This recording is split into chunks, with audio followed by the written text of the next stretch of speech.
What's going on, everybody? Chase with iDub Hockey here in Calgary with Sherwood's product development manager, Dan Rich.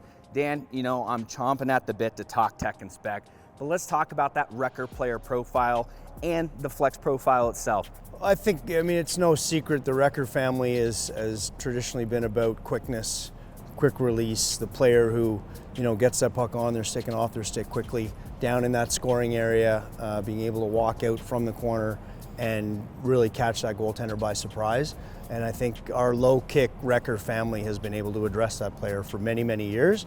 We're just very happy with the new Morph family really taking it to that next level. Well, speaking of taking it to the next level, onto the main event here, the Morph Pro. The Legend Pro was one of the best sticks across any brand for the past 2 years, so the bar was a little high. What were your key goals coming from that success into this new Morph Pro?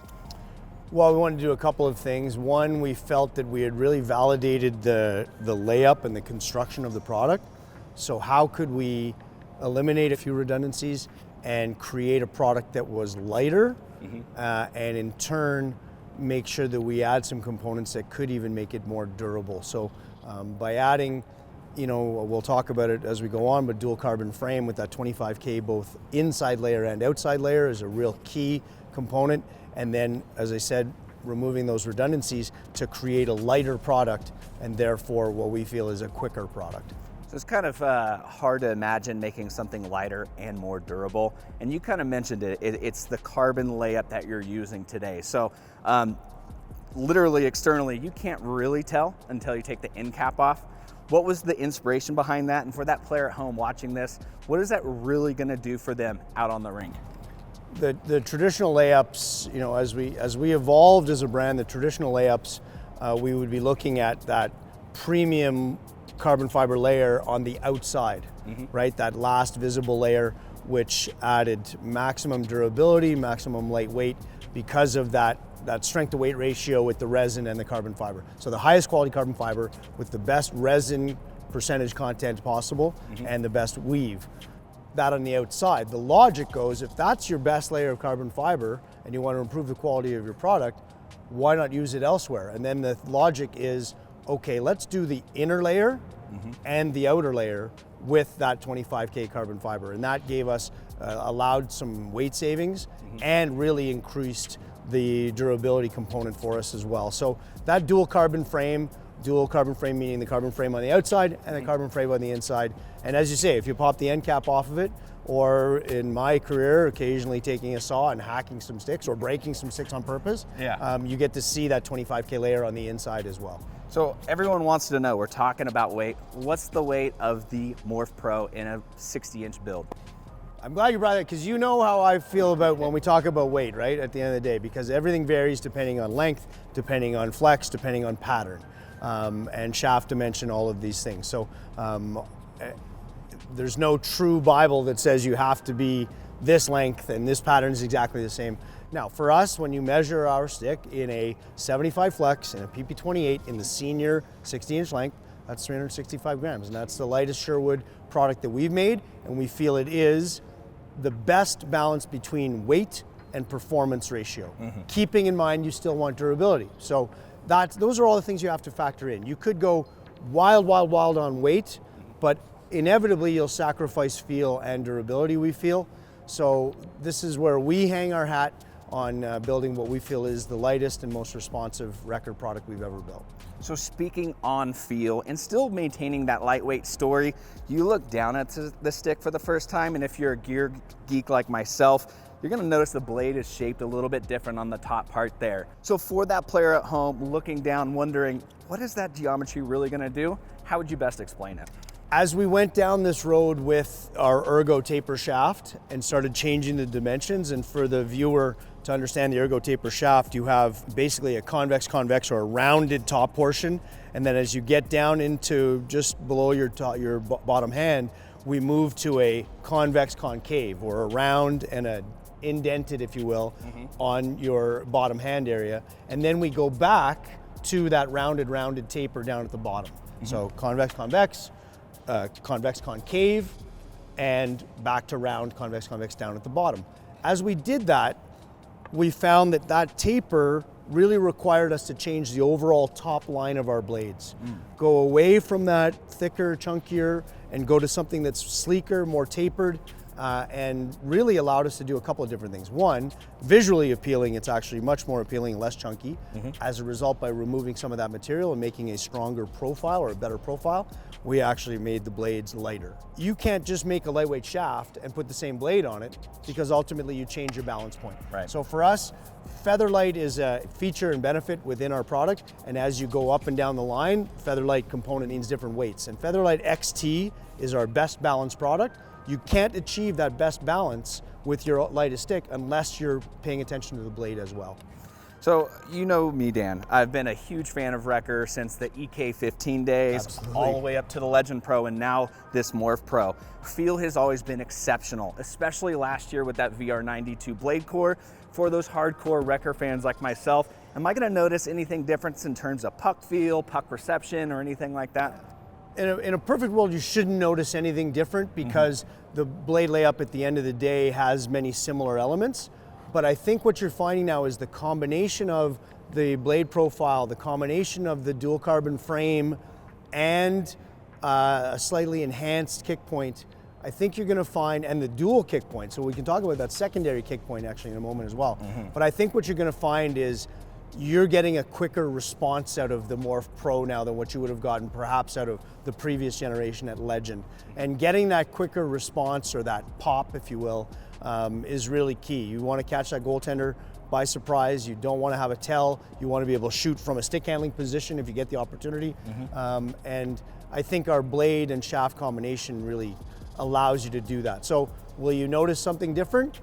Maybe you'll notice that you're a little quicker getting it on and off, perhaps. Maybe you've got a little more velocity, but that's likely a combination of the physics of the lighter stick and maybe our new blade profile helping the balance point. Yeah, and that's exactly how I would have described it in more garbage terms. I would notice a little more recoil or snap with the puck.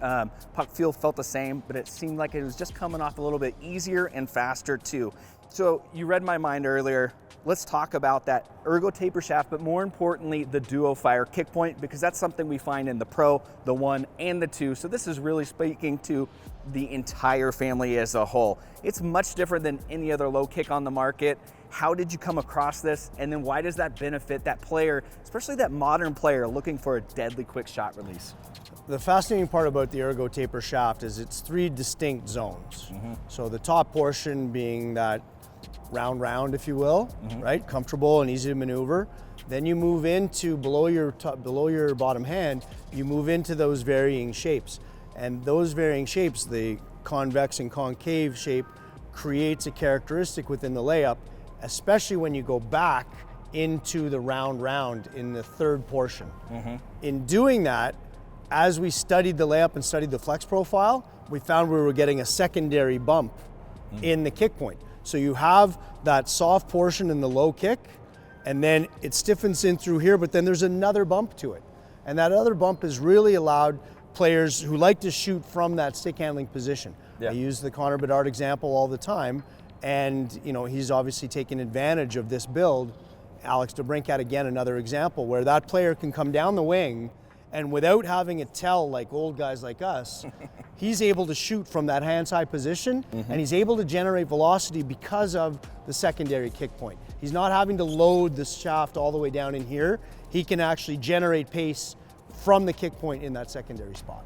And you definitely need to have awesome control, and that's why I really like how you kind of go to a little more controllable shaft dimensions in the center here, but also that tacky grip finish too. Sure. So before we move on to the 1, let's just finish off with the raised texture as well as the grippiness and how that's evolved from what we've seen in the Legend Pro line.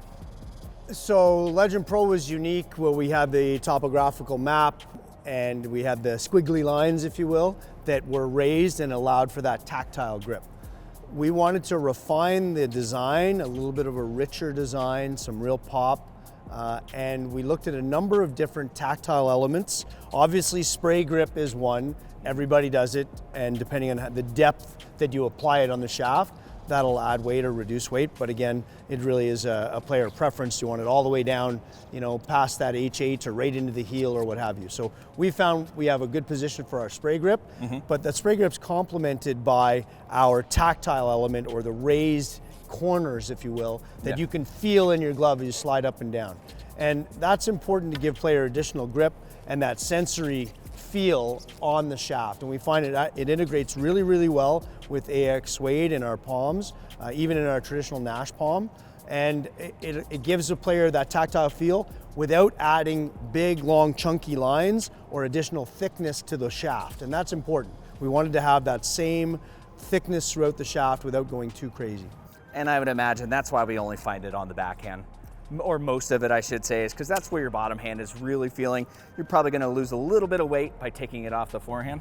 You actually do take away some weight, which is great. Again, you've got so much movement in that bottom hand throughout the game that we wanted to make sure we weren't impeding that movement, so you have flexibility, whereas you're pretty static up in here. Okay. So in doing that, you'll stay in that position on the top hand, and we have some versatility, if you will, in through the mid shaft. So we talked a ton about the Morph Pro. A lot of those features do trickle down into the 1 and the 2.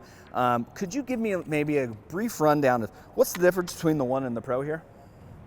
The great part about the 1, and we've been saying this for a number of years, is we're building a true elite spec, pro spec product and not taking any features and benefits away to achieve that stick and that price point.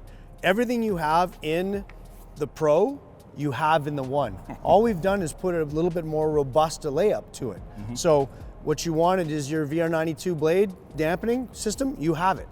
You want your Ergo Taper shaft, you have it. You want your secondary kick point, you have it. Dual carbon frame, you have it.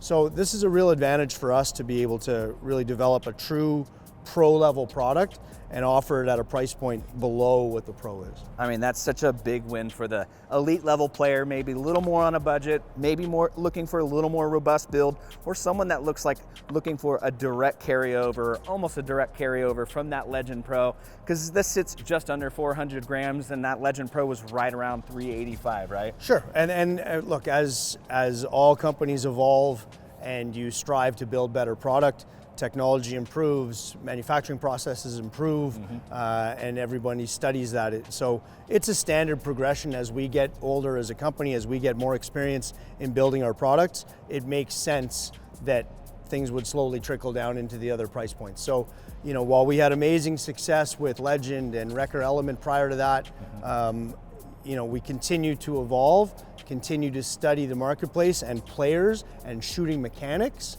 and I think we have an amazing recipe now developing the Morph Pro, the 1 and the 2 for that matter, to really meet those players' needs. Well, Dan, let's round us out here with the Morph 2 here. Still so many visible features. It feels incredible in the hands. What are a couple key specs here for that competitive player at home that's really gonna help sell them on this stick? Because not only does it look good, it feels great in the hands too.